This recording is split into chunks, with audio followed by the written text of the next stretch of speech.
はい、お世話になっております野良です。今回来ているのは日本でも屈指の高級住宅街である港区の白金台です。白金衛星でおなじみのこのエリアは古くから大名屋敷とか皇族の邸宅なんかが立ち並んでいて、格式高いブランドがあります。というわけで今回は住みやすさっていうよりは白金台の豪邸とかタワマンっていった高級物件たちを次々と見ていきます。誰もが知ってる日本トップクラスの金持ちのヤバい豪邸もあるんで要チェックです。まず都営三田線の出口を出て目黒通りを目黒方面へ歩きます。そして目黒通り沿いに並ぶマンションたちはまあ背が高い。この並びだけでもちょっと圧倒されるっていうか、街に降り立った瞬間からこれが白金かって今まで見てきた街とは格の違いを感じますね。ただこのレベルはまだ序の口です。そして2、3分歩いたところにあるのは白金名物プラチナドン・キホーテ。これは日本でここだけにしかない高級志向のドン・キホーテで、店内には松坂牛の専門店旭屋も入っています。プラチナの激安の殿堂、高いのかい安いのかいどっちなんだい。そしてプラチナドンキの正面から伸びているのが通称プラチナ通りです。ここはおしゃれなアパレルショップとかカフェ、レストランが並ぶ通りですけれども、商店街とは違って所狭しと店が並んでいるわけではなくて、おしゃれな店舗が余裕を持って並んでいます。この広さこそが白金の持つ余裕でしょうかね。僕が一人でサクッと入れるようなファーストフードとかチェーン店は皆無ですね。かろうじて駅地下にジョナサンとバーミヤンがありましたけど、この点庶民にはちょっと辛いところかもですね。で、お城のような建物のカフェラボイム白金、このテラス席あれですよね、古畑任三郎の松島菜々子のスペシャル回で松島菜々子が黄色いコートを渡したカフェですよね。覚えてる人いますでしょうか。どうでもいいですかね。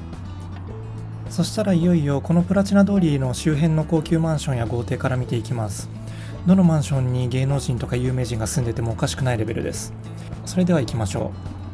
う。まずプラチナ通りを北上した場所にそびえ立つのはグランドメゾン白金の森座タワー。見上げると思わず息を飲むような存在感のあるタワマンです。そして何といってもかっこよすぎるエントランスゲート、これがあるだけで高級感が爆上がりです。ちなみにここはちょっと前に結婚した某人気女優さんが住んでるとか住んでたとか噂されているマンションですね。続いてプラチナ通りから1本入った住宅街に佇むのは芝白金ヒルズ。 2LDK から 4LDK を中心とした100平米から200平米くらいのフロアを持つ低層の高級マンションですね。200平米近い部屋になると参考賃料60万円程度になります。そしてその隣に立つのが白金ガーデンハウス。豪邸の一軒家に見えなくもないですけど、全5個の高級分譲マンションですね。 3LDK と 4LDK なんでかなり広い部屋飲みっぽいですね。そしてその先に立つのがプラウド白金台。これは野村不動産のプラウドシリーズですね。エメラルドっぽい外観デザインが特徴的です。113平米 2LDK から248平米 3LDK のワイドな部屋が揃っていて、スーモで 3LDK の部屋が賃貸に出てましたけど、家賃210万円でした。そしてその向かいに立つのがパークマンション白金台3区。三井不動産のマンションの中でも最上級グレードのパークマンションの称号を持つ分譲賃貸マンションです。もう私レベルの貧困クラスターになるとまずエントランスがどれかわからない。入り口これかな、いやこっちでしたね。ちなみにマンション名の3区はフランス語で5の意味で、多分パークマンション白金台5丁目みたいな意味でしょうね。続いて山陽ホームズの高級分譲マンションザ・サンメゾン白金台5丁目。こちらも平均占有面積が100平米を優に超えていて、広さへのこだわりが大事にされている高級マンションですね。駐輪場代が月800円と聞いて白金やべえなってなりました。ちなみに駐車場代は月4万3000円から4万8000円です。そしてプラチナ通りから1本高台の方に入ったところに立っているのがグランスイート白金マークス。エントランス前に植栽とか自主管理公園があるのはポイント高そうですね。ただ高台にあるんで日当たりがすごい良さそうですけど、坂登ってこなきゃいけないのがちょっと辛いところだなって感じです。そしてプラチナ通りの西側の白金台4丁目エリアは戸建てが多い住宅街になっています。戸建てもこう見るとやっぱり綺麗な家が多くて、さほど大きいわけじゃなくても土地代がバカ高いので庶民の手の届くものではなさそうですね。で、ここで白金台のアクセス情報と家賃相場について簡単にまとめておきますと、白金台は東京メトロ南北線と都営三田線の2路線が通っていて、目黒や大手町、溜池山王といったオフィス街へ1本で出れます。目黒なんかはもう徒歩圏内ですね。もちろん都内のアクセスは言うことないんですけれども、そもそも白金台に住むような人が電車使うんかっていう気もしてます。白金勢都営三田線乗る？ちなみに港区はチーバスっていう全区間100円で利用できるコミュニティバスがあって、お子さんがいる方なんかには移動で役立ちそうですね。そして続いて白金台の家賃相場を見るとこんな感じ。ワンルームの平均家賃ですら13万円前後と超高いです。東京のワンルームの平均家賃がだいたい7万円くらいなんで、もう2倍近いですね。そして白金台はファミリー向けの分譲物件が圧倒的に多いんで、そもそもワンルームや 1K みたいなシングルの部屋を探す方が難しいっていう特徴もありますね。で 1LDK になると家賃20万円がデフォとかいう、もう我々のようなお小遣い2万円クラブには少し理解が及ばない世界になってきます。そしたら今度は白金台駅の目黒通りを挟んで南側の方を見に行くんですけれども、その通り沿いに八芳園っていう1万2000坪の広大な庭園を持っている、結婚式場、レストラン、料亭なんかが入っている施設があります。ここは最近ドラマでやってた青天を衝けの渋沢栄一のいとこである実業家の渋沢喜作っていう人が明治時代に居住していた邸宅だった場所だそうです。そして白金台2丁目の住宅街の中についに現れるのが、日本の長者番付で常にトップを争うあの資産家の所有物件です。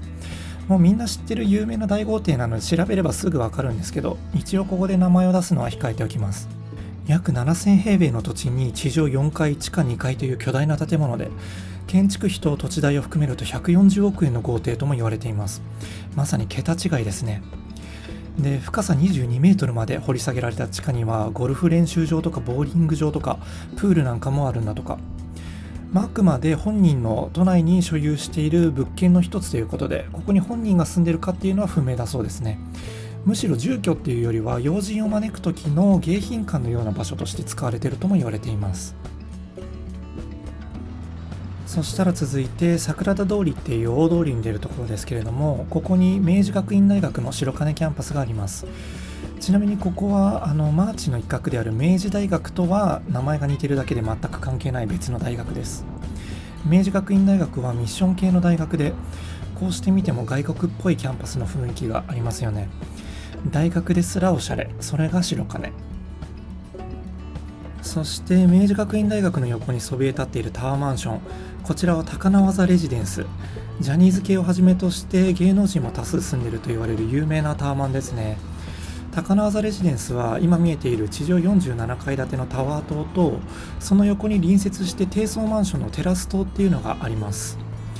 あとここのタワマンはマンション内にリンコスっていう24時間スーパーがあります。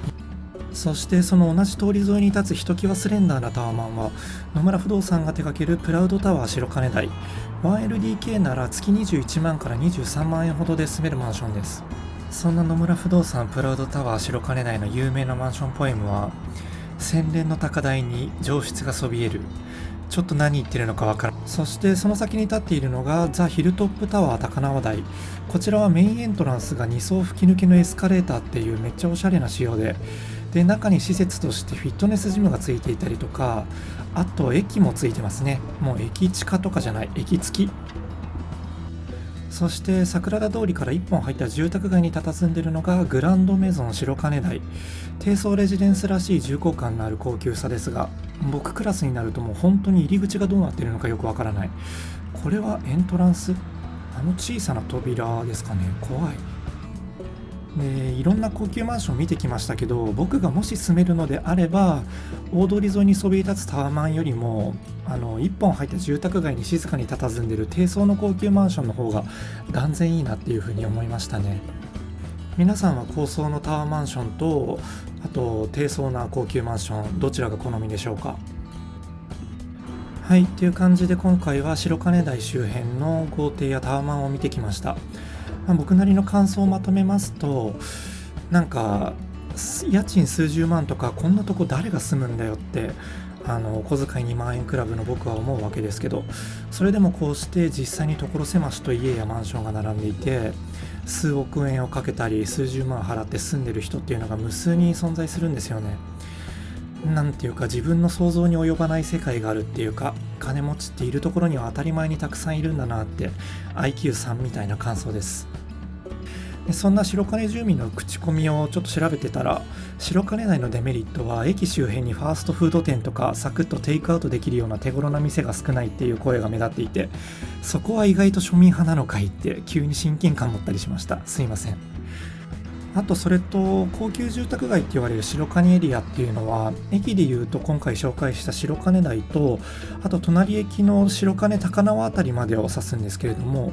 今回は白金台駅の周辺エリアを紹介したので、また後に白金高輪の方も別動画で出すので、そちらもお楽しみにしてくださいという感じですね。もしこの動画をご覧の方で白金台に実際に住んだ経験のある方は、ぜひ実際の住み心地などコメントしてくれると嬉しいです。ではまた次の動画でお会いしたいと思います。ではでは。